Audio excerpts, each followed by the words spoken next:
Universal News TV, votre chaîne d'information la plus crédible. Comment comprendre le projet qu'incarne le président Ouattara pour l'Afrique?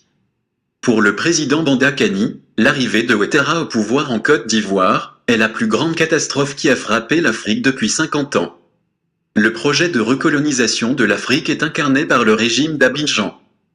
La croissance économique tant vantée en Côte d'Ivoire ne représente que le pillage néocolonial, ou alors, le miracle diabolique selon le président Banda Kani.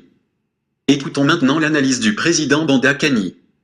Écoutons. À travers ces informations, sans bien sûr mettre de côté ces révélations qu'on a tous écoutées là tout à l'heure, aujourd'hui que représentent la France et les États-Unis en Côte d'Ivoire?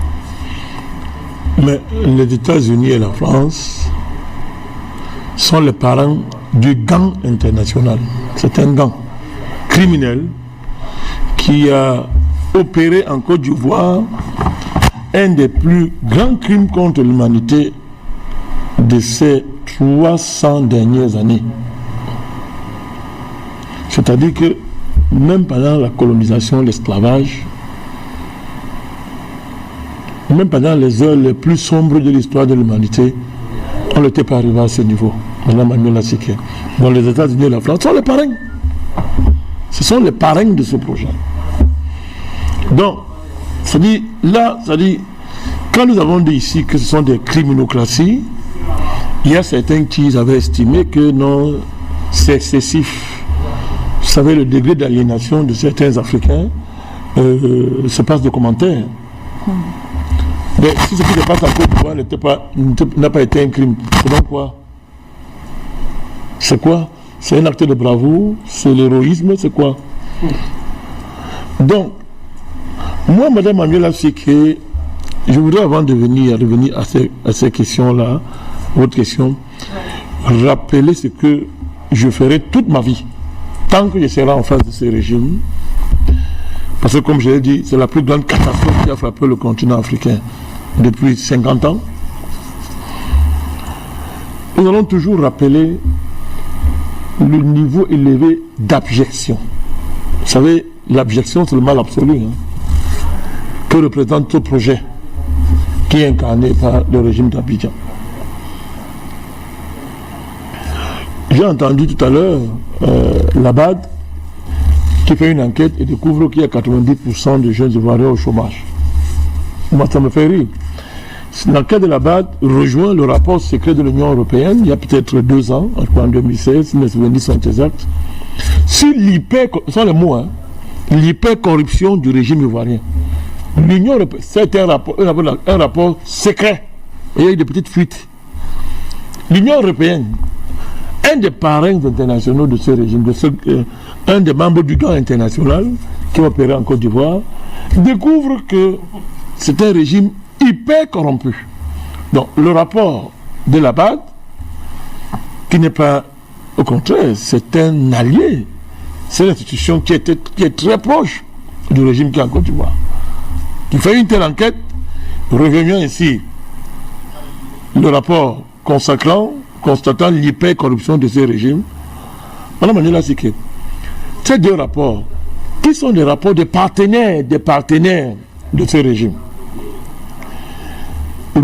rejoignent ce que nous dit ici depuis l'arrivée du président Ouattara au pouvoir. Qu'est-ce que nous disons? Que le soi-disant, la croissance économique tant vantée par l'Institut international du régime ivoirien, pour nous représenter ce qu'on appelle le miracle diabolique.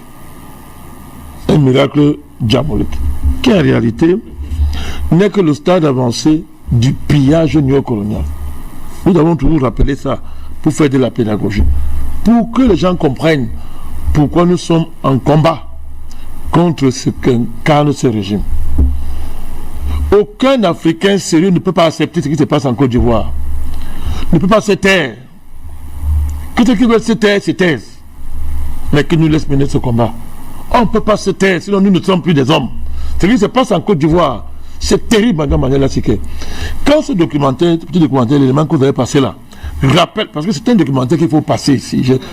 Il faut passer ça entièrement, même pas le moment d'inter-émission, repasser ça que les Africains écoutent, pour voir ce qui s'est passé en Côte d'Ivoire, comment on a organisé ce crime des crimes en Côte d'Ivoire, que les gens comprennent, écoutent comment tout ce que vous appelez institutions internationales, le FMI, la Banque mondiale, l'ONU, l'Union européenne, tout ce que nous vénérons dans ce monde, tout ce que nous avons cru qui incarnait des valeurs, sont des criminels les plus abjects que l'histoire ait jamais connus, qu'on voit le modus operandi en Côte d'Ivoire.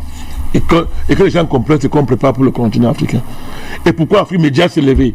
Pourquoi les panafricains se sont levés dès ce moment-là pour dire que plus jamais ça en Afrique? Il faut montrer, que les gens comprennent. Que les gens comprennent cette affaire. Donc, nous allons toujours rappeler ça. Que ce projet-là, ce projet-ci, le projet qu'il y a derrière M. Ouattara, est inacceptable. À tout point de vue, inacceptable. On ne peut pas accepter ça. Nous n'avons pas un problème personnel avec ce monsieur, je le répète. Mais je veux me surprendre les gens. Quand ce monsieur était au FMI, nous sommes parmi des personnes de notre génération, mais qui l'a même fait rêver. Quand il était au FMI, certains Africains, nous on a cru que, écoute, mais voilà, peut-être quelqu'un qui peut incarner quelque chose. Oui, il était vice-président du FMI, il était avion du FMI, on croyait que non, vraiment, voilà, quelqu'un qui peut incarner quelque chose. Mais donc, sur le plan individuel, on n'a pas un problème avec le président ivoirien. Mais arriver comme ça au pouvoir de cette manière, ne pas avoir honte, incarner ça, assumer ça aussi crânement, avec une telle arrogance et une telle désinvolture, cette manière-là, pardon, nous ne pouvons pas accepter ça. On ne peut pas accepter ça. Ce régime est injustifiable du point de vue de la morale, du point de vue de l'histoire, du point de vue de l'éthique, du point de vue de la spiritualité. Ce régime est indéfendable et injustifiable. Moi, je l'assume et je le dis. Alors que les gens qui viennent faire la diversion, pour faire des comparaisons, bidons, qui ne peuvent même pas assumer, n'est-ce pas, pour dire que non, il y a un régime en Afrique. Je dis, il n'y a aucun régime en Afrique à l'heure actuelle. C'est-à-dire qu'on peut aller comparable en termes d'abjection au régime, au projet qu'incarne le régime Ouattara en Côte d'Ivoire. Hormis peut-être la partie qu'on a connue en Afrique du Sud, qui continue sur des visages nouveaux, ce régime-là, mais c'est la chose la plus pire que nous soyons arrivés. On ne peut pas accepter ça. Et ce projet-là, c'est là que le laboratoire m'a dit, c'est que le projet de ceux qui sont derrière, c'est de généraliser ça dans tous les pays africains. C'est ça le projet. C'est ça le projet. Quand vous voyez le Burkina Faso aujourd'hui affaibli, vous croyez que c'est quoi avec le terrorisme? C'est quoi? Quand on vous dit que M. Compaoré a placé tous ses anciens amis à la fonction publique ivoirienne dans l'armée et qu'il prépare son retour, c'est pourquoi il veut le tuer pour aller faire quoi? Pour aller recopier ce qu'il a vu, ce qui se passe en Côte d'Ivoire. C'est le projet de M. Compaoré. Moi, je ne suis pas un fan du président Roch Kaboré qui découvre aujourd'hui la réalité du pouvoir, n'est-ce pas? Mais c'est là qu'il s'agit. Et si vous laissez ça, ils vont placer leurs gens au Mali, ils vont placer au Niger. On parle d'alternance. Au Niger, on célèbre. On veut faire croire que M. Mamadou Issoufou, c'est un paragon. Alors, on vous dit qu'il a fait demander, il va partir. Il laisse son pays dans quel état? À qui veut-il passer le pouvoir? M. Bazoum qui arrive là, c'est qui? C'est notre Mamadou Issoufou. Bis. Avec quel projet? Regardez le pays, on a fait le Niger, c'est-à-dire un comptoir de bases militaires étrangères. Pour quel résultat? Pour quel résultat? Pour quel résultat? Et vous pensez que ça va s'arrêter là-bas? On va descendre en Afrique centrale. Ils vont descendre. Les gens vont vous dire que le Maroc peut déjà être membre de la CEDEAO. On vous dit ça. Il faut que vous compreniez que le Maroc peut. C'est-à-dire, la CEDEAO ne veut pas. L'UMOA, là, l'Union monétaire Afrique de l'Est, là, ne veut pas s'entendre avec l'Afrique centrale. Est-ce que vous savez ça? Ils ne veulent pas s'entendre. Hein? Mais ils sont prêts à accueillir le Maroc pour en faire un membre de leur organisation. Pensez que c'est pourquoi? Ce sont les mêmes gens qui étaient dans ce gang. C'est pourquoi tout ça? Vous croyez que ça va s'arrêter là? Ils vont descendre. Et quand ils vont descendre, ça ne va pas s'arrêter là. Monsieur Macron est allé au Nigeria, vous avez fait la visite au Nigeria. C'est pourquoi? Vous pensez que c'est pourquoi? Quand on est en train de tout faire pour flatter au Nigeria, de fermer les yeux sur ses exigences en termes de l'écho, qui est un nouveau nom de France CFA. Pourquoi? Et quand le Nigeria fermerait les yeux si ça arrive, quelle sera la contrepartie? C'est pourquoi. Donc, c'est-à-dire, ce projet-là, on ne peut pas se taire, Madame Manuela Seke. Donc, moi, les fanfaronnades de la France et de M. Trump qui nous font croire que non, ils sont contre un troisième mandat de M. Ouattara. Et comme ça serait vrai, moi ça m'amuse. C'est mon ami de Tchad qui a bien compris ça. Il dit que ce sont les enchères. On lève les enchères. Et généralement, quand un régime est comme dans une situation, on lève les enchères. Si tu veux passer, donne-nous encore ça. Signe. Ça c'est un. Deuxième chose, c'est une diversion. Hein. Diversion parce que, de manière fondamentale, à partir du moment où on exclut M. Barbeau de la course, on exclut M. Blé Goudé, de la manière que tout le monde le voit. Ce qui est arrivé en Côte d'Ivoire, là, c'est pour ça que M. Ouattara ne soit pas partant pour un troisième mandat. L'élection va opposer qui à qui. Allons-y. On voit comment est-ce qu'on se moque des Africains. C'est-à-dire les gens s'arrangent d'abord à écarter, c'est-à-dire ce qu'ils appellent leur ennemi, le danger. On n'écarte pas des voix les plus abjectes, les plus honteuses que tout le monde voit. On utilise un soi-disant cour pénal international, qui est une cour criminelle, dirigée par un criminel. On utilise tout ça pour écarter un candidat. Le monde entier s'est réuni contre un candidat. Parce que la CPI, c'est une émanation de l'ONU. Hein. Les gens ne le savent pas. C'est une émanation de l'ONU qui siège comme étant émanation de l'ONU. C'est-à-dire que, bon, quand les Américains, quand ils tentent de lever les yeux sur les trucs américains, on dit que, bon, à partir d'aujourd'hui, tu n'existes plus. Mais, c'est-à-dire que les puissances n'ont pas signé cette affaire, ça ne les touche pas. Mais ça a été, je dis, c'est un dispositif prétendument judiciaire ou légal pour consacrer cette colonisation du continent africain.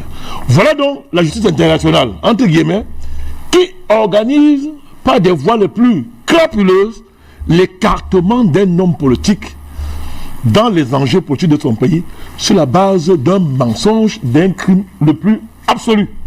C'est-à-dire que vous voyez comment la CPI est en train d'écarter, c'est-à-dire M. Barbeau et M. Blé Goudé, qui sont les hommes politiques les plus populaires de leur pays. Je dis bien, les plus populaires. C'est-à-dire qu'aujourd'hui en Côte d'Ivoire, une élection réellement démocratique les porterait directement au pouvoir. Au premier tour. Je dis au pouvoir. Alors, ils sont écartés. On vient faire le cinéma, on nous dit que bon voilà, monsieur, maintenant, nous sommes contre un troisième mandat de monsieur Ouattara. Moi, ça me fait rire. À ce moment que le président Ouattara ne se présente pas, qui va rester? Monsieur Bédier, monsieur Soro, et le dauphin que monsieur Ouattara mettra, c'est-à-dire entre Ngon Koulibaly et Bakayoko. Bon, ces quatre personnages-là, ce sont les qui? Non, ce sont les qui? Ce sont les qui? Ce sont les qui? C'est-à-dire le président Bédier, je respecte son âge. C'est à cause de son âge que nous ne disons pas certaines choses le concernant. Parce que quand un grand-père de ce niveau pose certains actes, ça nous fait honte. Mais nous, on a dit que bon, on respecte, nous sommes les Africains, on respecte son âge. Prenez M. Bédier, il roule pour qui? M. Bédier roule pour qui? M. Bédier nous a montré que ses intérêts personnels et ceux de sa clientèle passent avant ceux de la Côte d'Ivoire. Quitte à vendre la Côte d'Ivoire et aller s'allier avec les gens comme les Ouattara, sous prétexte que vraiment l'allié français, les Blancs, ceux qui sont trop forts, ont décidé que vraiment il faut qu'on soutienne Ouattara. Il allait s'aligner. Avec le 175 000 morts. Le président Bédier a fermé les yeux. Ne parlons pas de M. Soro. Le bras exécutif du crime. Ils ont dit à Bouaké dans une vidéo que M. Ouattara est le financier de la rébellion. Il nous envoie chacun de nous 25 millions tous les mois. Donc en nous trois, ça fait 75 millions qu'il envoyait tous les mois pour financer la rébellion. Et M. Guillaume Soro, avec les autres, avec les Siaka, les Ouattara, tous ces gens-là, étaient chargés, justement, de perpétrer les crimes que nous avons vus être commis, n'est-ce pas, commis pour que M. Ouattara arrive au pouvoir. M. Soro, ils vont aujourd'hui dire qu'il est menacé. Bon, d'Avaris, ça se lever des choses qui sont claires, je suis d'accord. Mais de grâce, vraiment, quand nous on voit que ce monsieur-là, il porte des costumes extrêmement chers, il est dans les hôtels les plus chers du monde, dès qu'on touche un peu comme ça son passeport, il veut que le monde s'arrête. Quand nous on pense aux femmes qu'ils ont éventrées, aux fœtus qu'ils ont bouffés sans état d'âme, aux centaines de millions de morts sur lesquels ils ont marché pour arriver au pouvoir, voilà les gens qui sont en lice. Alors, Ngon Koulibaly et Bakayoko sans commenter. Donc voilà les quatre qui vont s'affronter en Côte d'Ivoire. Donc, Madame Magnola Siké, tout ça c'est bien, mais je vous dis, c'est les quatre qui vont rester là. C'est la même communauté internationale autoproclamée qui va s'affronter contre elle-même pour le malheur des Ivoiriens. Merci à vous, Président Banda Kani. Aucun Africain sérieux ne peut se taire face à la situation qui prévaut en Côte d'Ivoire aujourd'hui. Le projet que porte Ouattara pour l'Afrique est inacceptable et les Africains n'accepteront jamais qu'il se réalise. Ici, Jean-Philippe, pour Universal News Télé. Merci de suivre Universal News TV sur YouTube. Nous vous rassurons que les informations que nous diffusons au quotidien sont suffisamment crédibles. Alors, n'hésitez pas à liker la vidéo si elle vous plaît, et si vous êtes nouveau sur la chaîne. N'oubliez pas de vous abonner et d'activer la cloche de notification pour ne pas rater nos prochaines vidéos.